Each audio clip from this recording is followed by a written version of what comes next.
Ngiyababingelela abalaleli, imini yesabatha ayibenhle kwabangcwele. Ihloko engizokhuluma ngaso sithi uShembe neBandla lamaNazaretha kanye nohambo lwakhe lokugcina. Emasontweni adlule ngigcine ngikhuluma ngokushiya kaShembe umuzi wakhe ebizwa ilizwi likaJehova. Ekuphumeni kaShembe ekhaya lakhe ngaso leso sikhathi umoya kaJehova wamembatha waqala ukushumayela ephilisa abantu ngendlela engakholakali. Wabuye wajoyina ibandla lamaweseli washumayela izindawo eziningi ehamba namadodana aseweseli. Lathi uma lifika ilizwi lithi akabhabhadiswe, athi amaweseli akabhabhadisi emanzini. Lokho kwamphoqa ukuthi ashiye eweseli ayojoyina iNative Baptist Church, okuyiyona eyamemukela yambhabhadisa ngo-1906. Ngenkathi uShembe ejoyina iBaptist, wabe esengumprofeti odume kulo lonke elasentabazwe, okwenza ukuthi mhla ezobhabhadiswa wabe esegcotshwa eba ngumvangeli. Ngo-1910 kwafika futhi ilizwi lamtshela ukuthi akashiye entabazwe eye empumalanga kushiwo eNatali. Lathi ilizwi ilapho sohlangana khona. Nempela uShembe walibikela ibandla lakhe elamvalelisa ngenkonzo. Wafika eNatali eThekwini mhla ka-10 kuMarch 1910, efikela eDurban Station, wahlala emsizini. Efika nje eThekwini akachithanga isikhathi. Washumayela ethandazela abantu ebakhipha amadimoni nezifo ezahlukene. Ngesikhashana kwaduma iTheku namaphethelo ngomprofeti wezimanga. Nokho lolu dumo lwakhe lwamakhela izitha eziningi zamabandla ezimishini kanye nohulumeni. Noma uShembe wabe eshumayela ephethe iBhayibheli ekhuluma ngoJesu, amabandla ezimishini akazange amemukele ukwenza izimangaliso zokuphilisa ezabe zigcine ukwenzeka ngoJesu kwamakhela isigcwagcwa. NgoJanuwari 1913 ilizwi labizela uShembe entabeni yaseNhlangakazi, lapho owahlala khona izinsuku ezingu-14 ehleli emgedeni. Lapha eNhlangakazi wahlangana nobunzima obukhulu, ehlaselwa ngabantu bethi uyisela elidla izimbuzi zabo, ehlaselwa nayimimoya enhlobonhlobo, eminye imshaya kanti eminye ithi akayemukele. Sekwenzekile konke, ekugcineni wafika omdala wezinsuku. Uthi umprofeti, "Bata bami, mhla kufika ukhonzekile inkosi yezulu, ngezwa ngephunga elimnandi isimanga. Ngaso leso sikhathi kwahalalisa izihlahla, amatshe notshani, neziboya zomzimba wami zahalalisa bata bami. Kwasho imizwa ukuthi nangoko ebengimlindele. Kwaqhamuka empumalanga isimangaliso somuntu, owabe eza ngokuduma nokuhlabelela, embethwe ngamafu, eza nembani nokuduma kwezulu.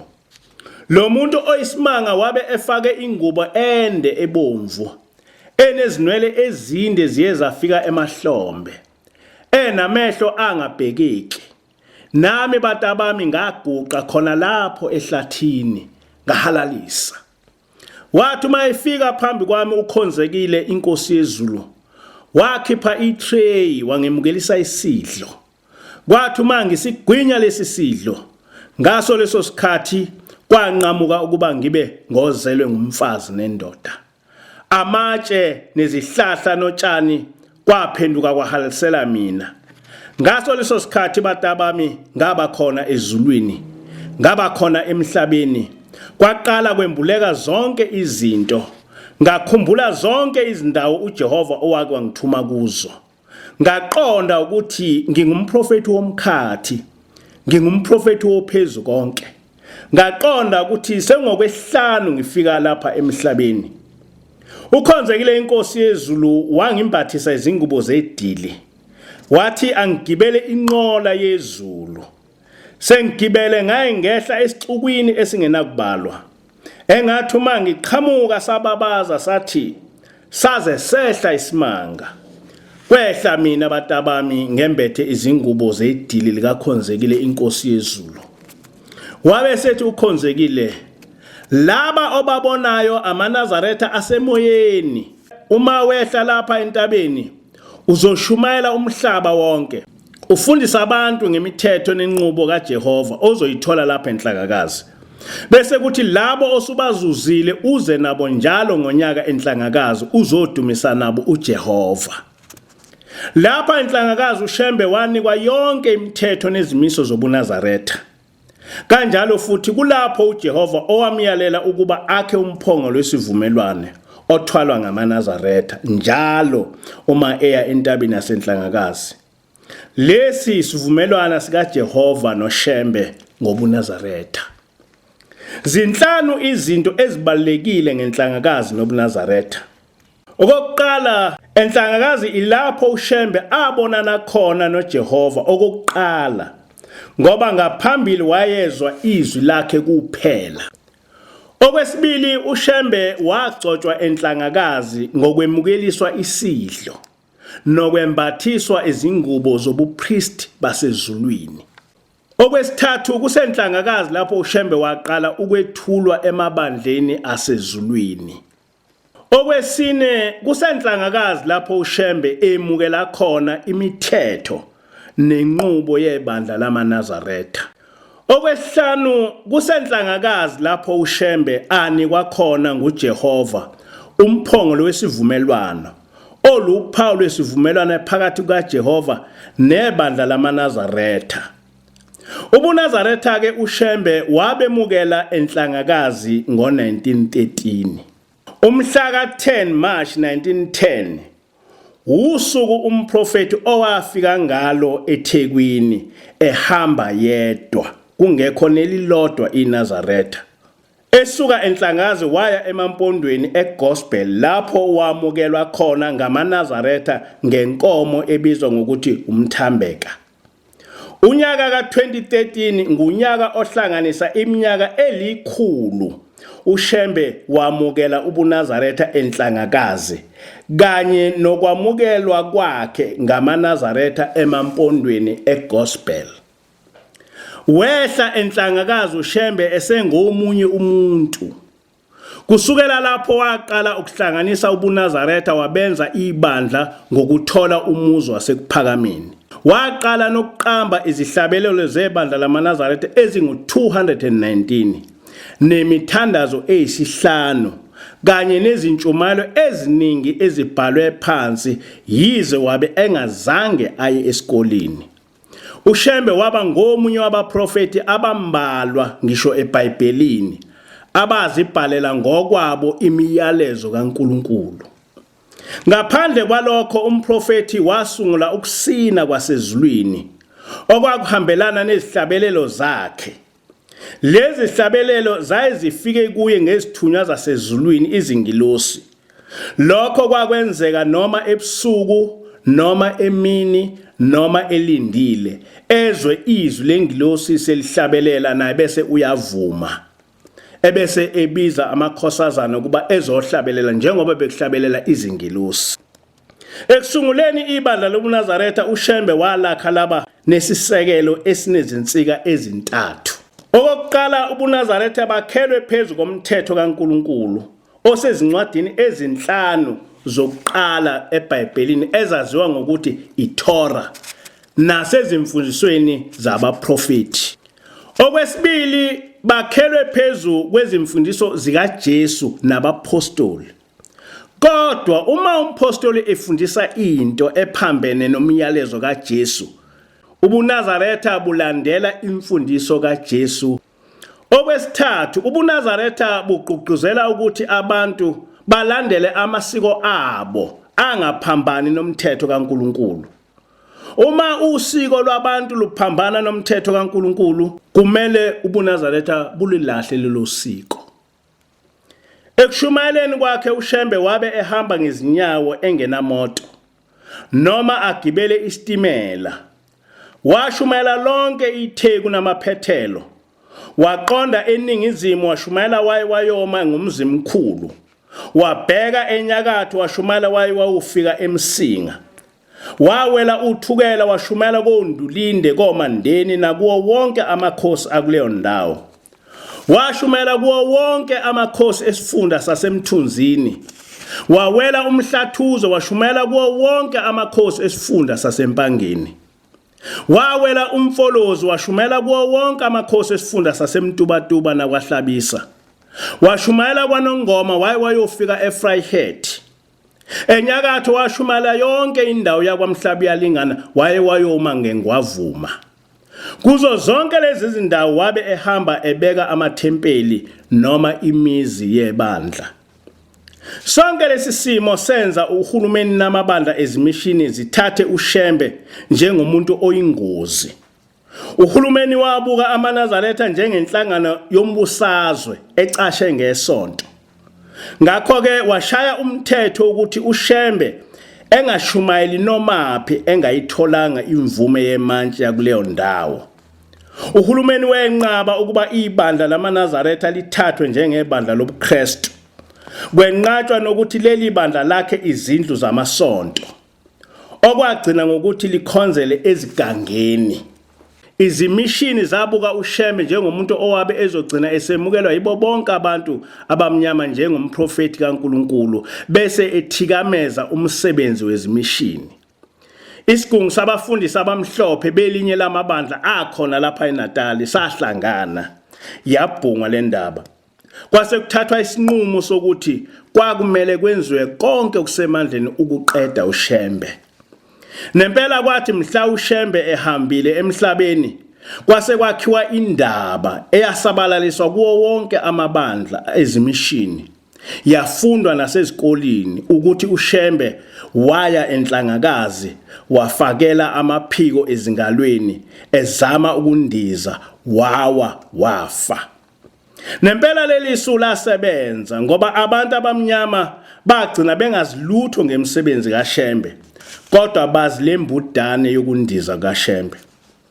uShembe wakhuluma cishe kusasele izinyanga ezingu7 ukuthi usiyahamba emhlabeni. Umama wami uLandiwe wabe eyindodakazi yomprofeti owayemthengile semncane ngoba wabe eyintandane. NgoDisemba 1934 umprofeti esevela bahleke ongoye wezwakala elokhu ehlabelela ubusuku bonke eshaya ugubhu kwaze kwasa. Ekseni wabiza umama wathi, "Mntanami ngiyagodola, ngibasele umlilo." Nempela uthi umama wawubasa umlilo naye engaphathekile kahle evukwe isifuba ngoba kwakumakhaza.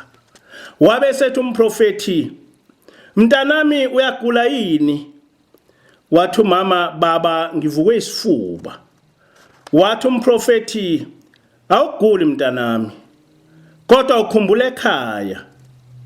Wathanda ukudideka umama ngoba ongoye kwakuvele kukubo.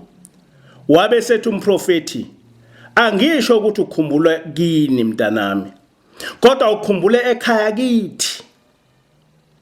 Mntanami, uJehova useyangibiza uthi angibuyele ekhaya kithi. Kodwa angithandi ukukushiya lapha emhlabeni ngoba uzosala uhlupheka. Ngifuna ukuhamba nawe siye ekhaya ezulwini. uJehova useyangibiza mntanami." Umama wathi, "Hawu baba, ngiyesaba." Wabe sethi umprofeti, "Kulungile ke mntanami, kodwa icabange kahle lento engikutshela yona." Umprofeti wanika umama imali wathi sebohlangana ngoJanuwari enhlangakazi esho u1935. Uthi umama kwathi enhlangakazi ngo1935 usuvalwa umhlangano. Wambiza futhi umprofeti wathi, "Mntanami, usucabangile ngalento engikutshele yona. Ngifuna sihambe nawe siye ekhaya ngoba uzosala uhlupheka lapha emhlabeni. Thina boShembe sesiyahamba sesibuyela ekhaya. Isikhathi sami sesiphelile emhlabeni mntanami." Kodwa umama washawa luvalo. Wabuye waphinda lawo mazwi wathi, "Ngiyesaba baba." Uhambo lokugcina lukamprofeti ngiluqalisa enelisiwe eduze kwasesikhaweni ngoApril 1935. uShembe wasuka enelisiwe ekuqaleni kukaApril ngo1935 wayogibela isitimela esiteshini sasemzingwenya ebheke enyakatho emseleni kwaMhlabi yalingana. Wehla esiteshini iBiyela ngolwesihlanu, wafike wahlala lapho olwesihlanu neSabatha eshumayela enza izimangaliso ephilisa abantu. Ngesonto ekseni wavuka wathatha uhambo ngezinyawo elibhekise emseleni. Wedlula eMkhuze wayolala ezintabeni zasobonjeni kwaShaya induku ehamba nomhlangano. Ekseni wavukela enkantolo uBombo eyocela imvume yokushumayela ngoba wayengeke eshumayele ngaphandle kwemvume yemantshi. Esuka enkantolo obonjeni ngomsombuluko wahamba wayohlwelwa eMakhathini flat. Kwalala futhi lapho. Ekseni ngolwesibili wavuka elibangisemseleni emzini wakhe okuthiwa kuseLombo. uShembe noma wabe ehamba uhambo olude kangakanani wayengakaze abonakale ekhathele. Kodwa ngalolo lusuku kwabonakala ukuthi usekhathele nebhulukwe lakhe latholakala selidabukile. Wafika emseleni ngosuku lwesithathu sekuyoshona ilanga. Bonke abantu sebekhathele bewudaka ngenxa yohambo olude behamba ehlabathini. Bathi uma befika emseleni bafika abantu sebegcwele belindele uShembe. Esikhundleni sokuthi eyolala aphumule, umprofeti wangenisa inkonzo washumayela. Eqeda lapho wabe ethandazela iguli. Ekseni ngolwesithathu wavuka wayobhabhadisa abantu ababe ngu-8. Wabhabhathisa kusukela ekseni kwaze kwaba ntambama. Eseqedile ukubhabhathisa wabuyela ekhaya wafike wabiza inkonzo yomgidi. Lona kwaba umgidi wokugcina womprofeti. Kwakusinwa kuhlatshelelwa ihlabelelo lesithi sakubona kuphakama sakubona Judiya. Lensizwa yasezulwini yasina yakhomba empumalanga, yakhomba entshonalanga, yakhomba eningizimu, yakhomba enyakatho, ikhomba ngesambulela, isina ize ishone phansi, ivuke kube sengathi sihamba emoyeni. Yasina yabe isishaya isaga esingaziwa yathi, "Ho, seniyangiqinela bafana ngoba sengikhulile. Nizongibona kusasa sengembethe ibhantshi elisha." Ngentatha kusaya ngolwesine uShembe wasuka emseleni wabheka eMkhuze esiyothatha isitimela esibuyela eningizimu. Ukusuka emseleni uya eMkhuze amakhilomitha ako 70. Wathatha isitimela eMkhuze wayewehla esiteshini sakwaMbonambi. Wafika amaNazaretha esemlindele ezothatha uhambo oluya eMkhayideni eduze naseRichards Bay. Lapha eMkhayideni wabe eze emhlanganweni wePhasika ngoba kumaNazaretha iPhasika liba ngo-April. Nalolu hambo lokusuka kwaMbonambi lwalulude. AmaNazaretha amfunela imbongolo njengoJesu engena eJerusalem. uShembe wangena egibele imbongolo eMkhayideni. AmaNazaretha akha isundu alendlala phansi ehalalisa. Kodwa wathi uma efika esangweni laseMkhayideni wehla embongolweni walala ngesisu phansi. Bonke abantu bathuka bajabha. Wathi efika uShembe eMkhayideni wavele wabanjwa umkhuhlane owamthatha cisha amasonto amabili umlalise phansi. Kwasolakala ukuthi ungenwe amakhaza emseleni ngoba wabe eme isikhathi eside emanzini ebhabhadisa. Kanti wabe esekhulile eneminyaka engaphezulu ka-70. Mhla ka-30 April kungolwesibili uShembe wezwa ukuthi umfundisi uMngoma naye uyagula kakhulu. Wavuka waya kuye wafika wamemeza wathi, "Mngoma, uyakwesaba yini ukufa? Vuka ngoba wena kumele ungcwabe mina." Wavuka khona lapho uMngoma kwaphela ukugula. Ngolwesithathu lulunye kuMeyi ntambama cishe ngo-4 uShembe wabiza umabhalane wakhe wabe esebhala lamazwi angamazwi okugcina kaShembe. "Nkosi yamaZulu nomhlaba, masinyane uzongibiza ungabalibala abantu bakho amaNazaretha ayingcwele. Vusa omunye endlini yami ahola abantu bakho umnike inhliziyo efana nayo eyakho, umphathe umgcobe ngamafutha omusa. Inyama yami ikhathele izolala ethuneni, umoya wami uzovuka wembathe inyama entsha, kwaphakade bengizelwe nanini ngiyakuba khona. Athi lamaNazaretha ebona lo mbhalo ashawa luvalo, ashana ngamakhanda, nalowo wazibuza ukuthi ngabe ubaba useyahamba ngempela. Ngakusasa mhla ka-2 May 1935 ekuseni ngo-7 kwabizwa inkonzo yokuvuka ngoba ngaleso sikhathi umthandazo wokuvuka wabe ungena ngo-7. Wavuka umprofeti wayaleza ukuthi inkonzo ayingangeniswa, kodwa lamaNazaretha alinde isikhathi sokuhamba kwakhe. Wabe sebiza abafana ababili ethi abahlale eduze kwakhe bebuke iwashi, babheke isikhathi umphefumulo wakhe ozophuma ngaso. Wabe ethe isikhathi umphefumulo wakhe oyophuma ngaso nangesikhathi oyongcwatshwa ngaso uyoba isikhumbuzo sokuthi nomaphi lapho uJehova ayomgcina khona uyowakhumbula lamaNazaretha, nawo futhi ucela ukuba ngalezi zikhathi amkhumbule. Ngo-9 wavuka kanti kade ejumekile. Wathi uma evuka wathi, hawu kanti ngikuphi la? Wabe sethula isikhathi eside ebheka empumalanga. Wabuye waphendula ikhanda wabheka eningizimu isikhathi eside ethule. Wabuye walibhekisa enyakatho isikhathi eside. Wabe eseyalala ngomhlane wabuka phezulu isikhathi eside ethule enosizi. Khona lapho umzimba wakhe waqhaqhazela, wehla wathula kwaphakade ngo-9 ekuseni. Inkosi ibusise lokho enikuzwile.